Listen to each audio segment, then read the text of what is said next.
does this further buttresses the fact that the kind of system that we have in our nation, or the kind of system we operate, shields the elite from the I would not want to call it punishment, the efficacy or the effective administration of our laws in Nigeria today.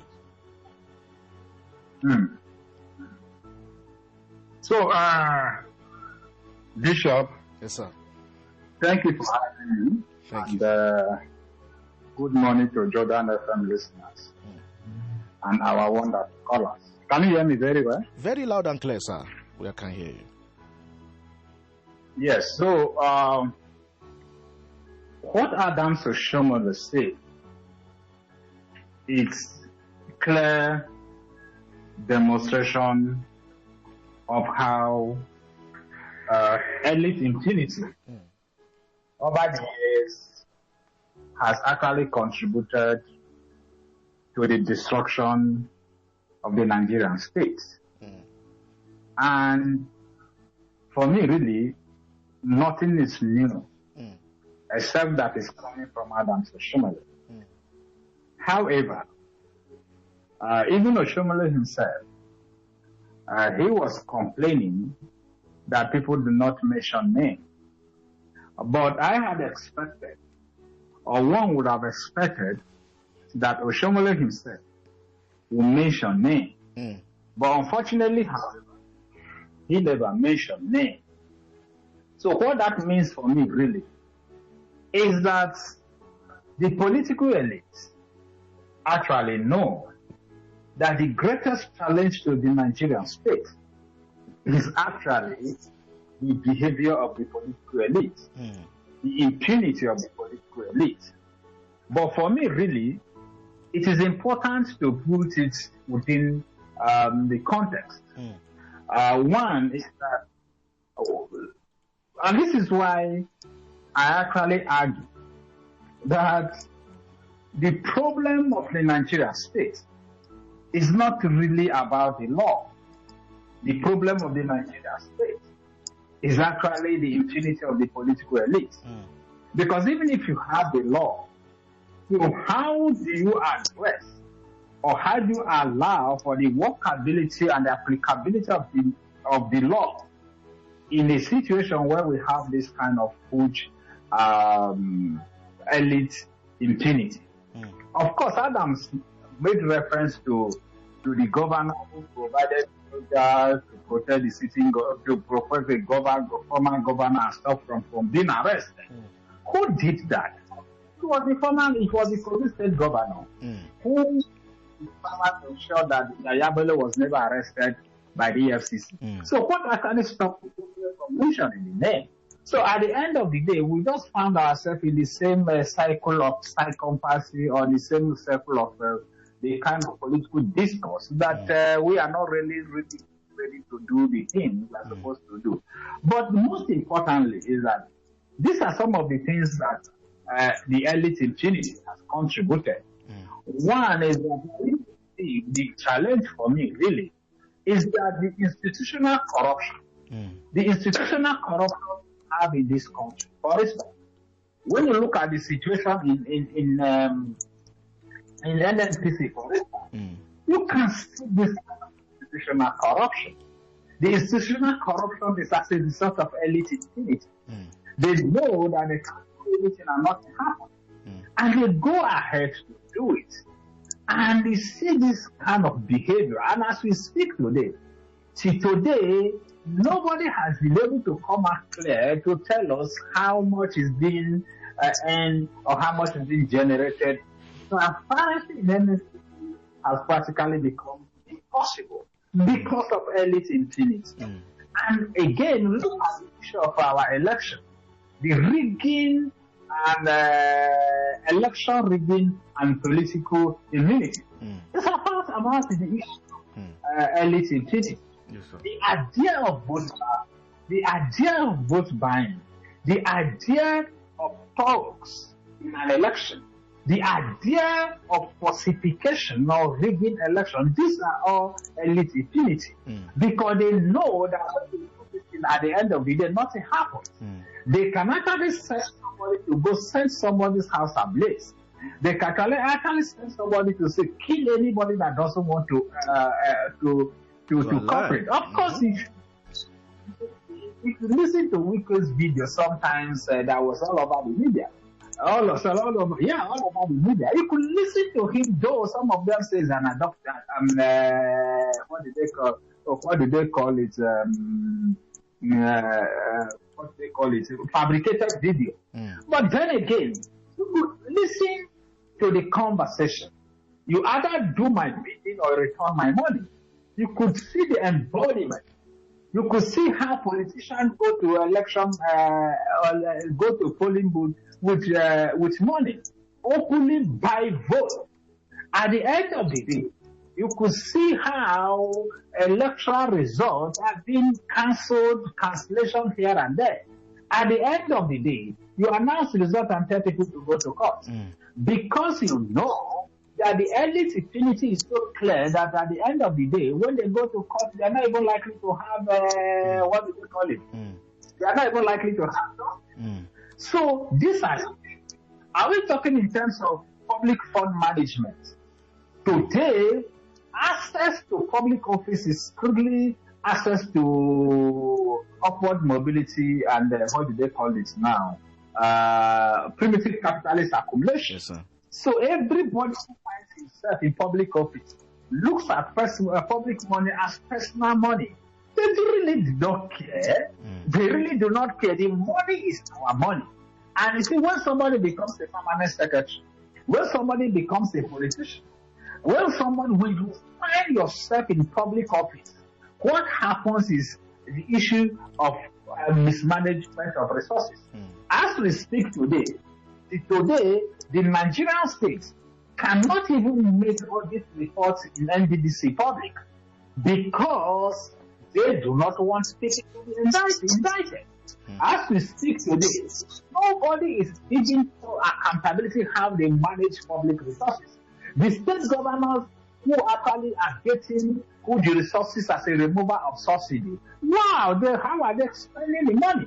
And this is why I always tell people that when we have conversation around what happens to us, we need to be careful because transparency is not accountability. So the governors can tell you that they have gotten 12 billion or they get 12 billion every month from the government, from the federal government. That is transparency. They've told you how much they get every year. That is transparency. But where the problem lies is accountability. Accountability asks the question, how did you deploy this money? You need to explain to the people the 12 billion you've gotten, how did you deploy it? And that is why, because of elite impunity, that is why a governor can come to burial, come to a wedding, and go to a public event and decide to donate 100 million. Meaning, how did you get 100 million? Who appropriated the 100 million? Who gave you the audacity or the authority or the right to donate public money? But because of elite impunity, what happens? They do it that way. Are you talking in terms of security? Well, how do you address the issue of human rights abuse? People may just decide to say, oh, because I am richer than Bishop, I can actually call a policeman to detain you forever, or to send you to jail without even, to send you to prison without even putting you on trial. So at the end of the day, what you see is elite impunity. Or you are even talking in terms of legislative self-enrichment. You just need to see the amount of money people who find themselves in the law as lawmakers, either in the state or the federal level, allocate to themselves. You need to know, in Nigeria, for instance, when Tinubu regime came on board, we saw how each house, National Assembly member, the state spent about 100 and something, am I right? About 100 and something million, 50 something million. I'm not really clear now. About 50 something million or 100 and something million to buy them a car. in Lagos, for instance, they are spending about 4 point something billion to buy cars for the lawmakers. And I am saying, this kind of behavior that they allocate public resources to themselves is clearly because the money actually is clearly because as a result of elite impunity. If not because of it, you cannot spend penny from the public purse without appropriation. And not only appropriation, without public interest. Every penny that must be spent must be based on public interest. But because of nobody cares. You know, we can do anything we want to do. After all, we are the one in power. We are the one in charge. So at the end of the day, everything begins to destroy. And Bishop, don't also forget, where do you also put the issue of elite capture regarding public policy?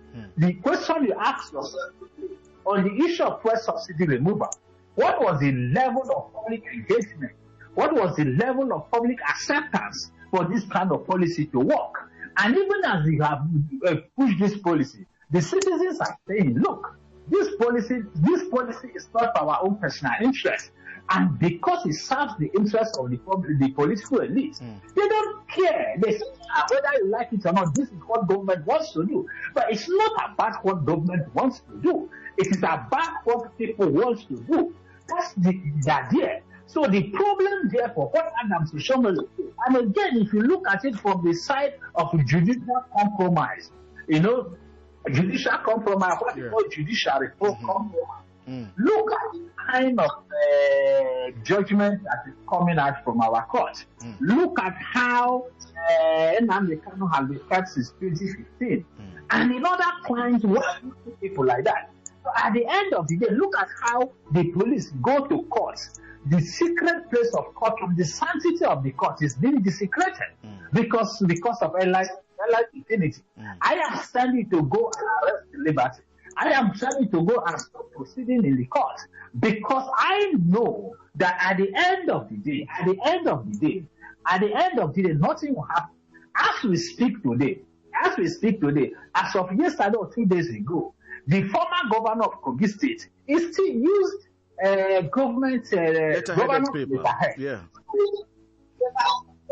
to issue press statements. When people started talking about it, he went and pulled it down. What level of elite impunity is that? You are no more the governor. You still use governor's letterhead. On what ground? So what I'm saying, therefore, is that we cannot go this way. Again, where do we drop the issue of nepotism and ethnic patronage?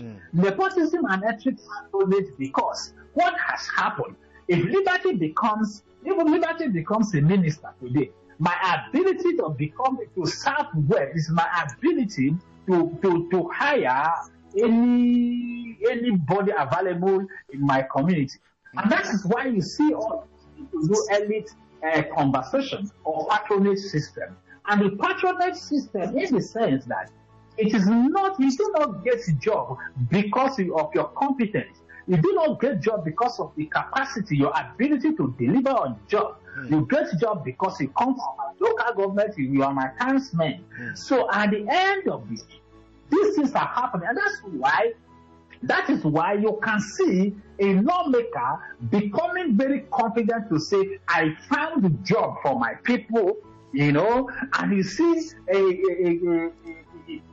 minister saying, oh, I found job for my people, because these are all elite impunity. And I am saying, by the time we run a country like this, whether we like it or not, we are not going anywhere, because countries that are run not based on capacity and competence, but based on patronage system, are not going to make headway.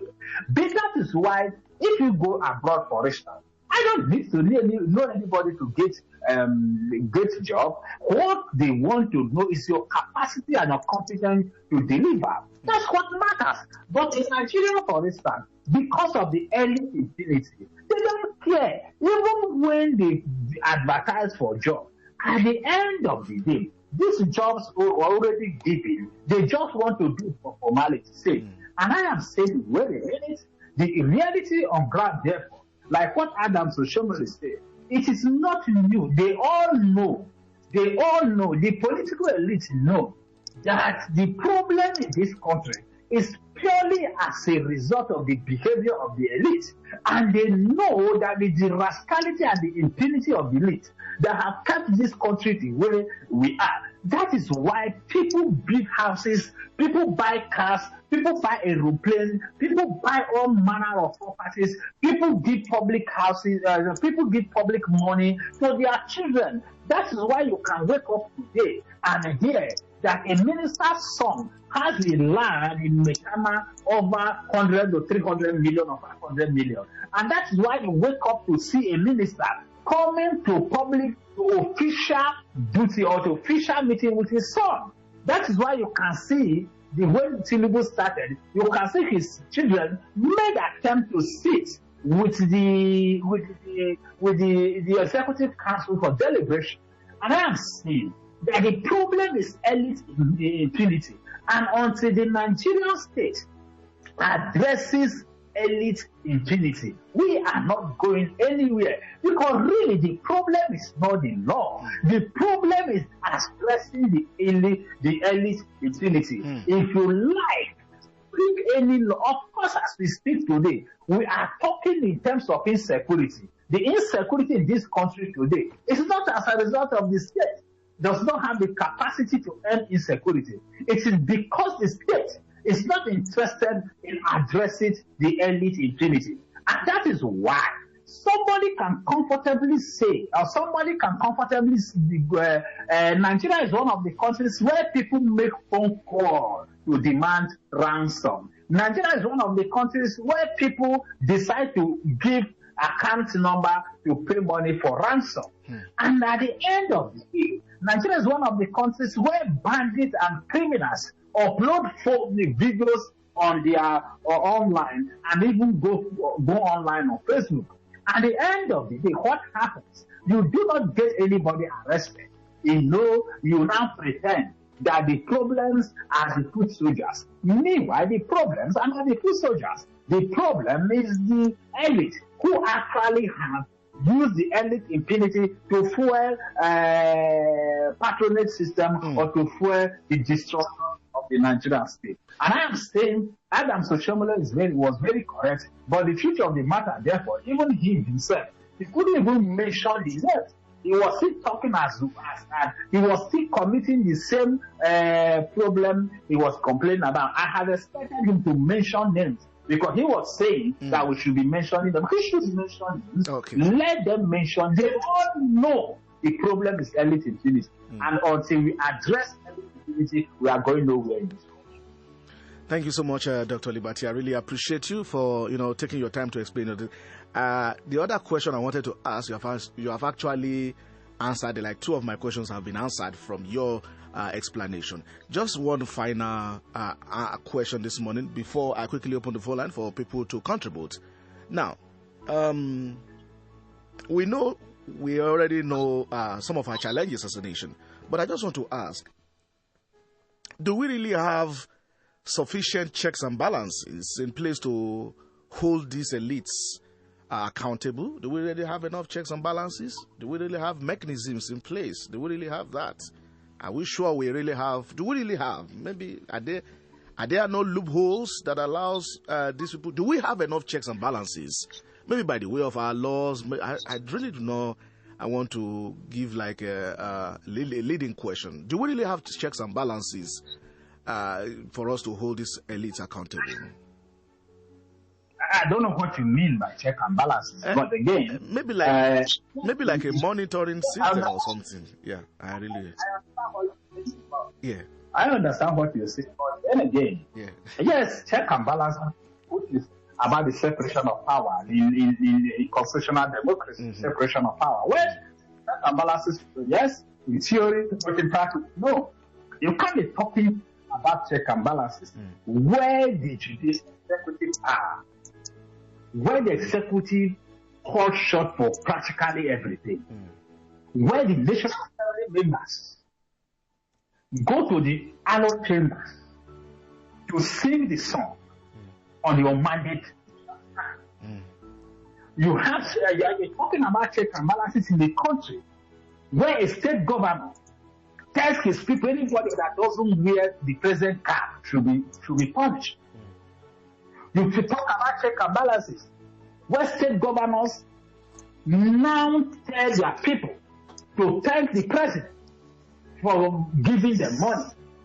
You talk about checks and balances where the presidency in principle are the one who determine who heads the National Assembly, where the National Assembly themselves cannot even elect its own name. We talk about check and balance, where if the judiciary today makes any serious pronouncement that is not in conformity with the political aspiration of the presidency, is likely to be removed. So what we have really is the fusion of power. If you go to state, if you are the Speaker of the House of Assembly is not in good terms with the governor makes sure that he's removed. The Chief Justice states must dance to the tune of the governor, otherwise he will remove him. The Chief Justice must dance in the tune of the president unless he remove him.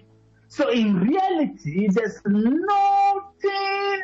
The checks and balances they are talking about is just on paper. But in reality, our life experience has shown that we do not have checks and balances, and that is why everything still goes back to elite impunity. Because for them, really, it is about how do we stay onto power? How do we remain relevant and begin to enjoy the privileges? For these people, and I had told you before, for these guys, it's not about the people. They really do not care about the people. Governance is not about the people. And that is politics of the people. That is why the state doesn't even seem to care about insecurity. That's why the state doesn't care to fix anything in infrastructure. That's why the state doesn't care when we talk about education.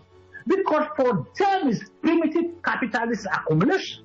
And that is why you see that people can go at any length to get access to power. So to your question, do we have check and balances? Yes, on papers we do, but in practice, in reality, we do not. Okay, thank you so much.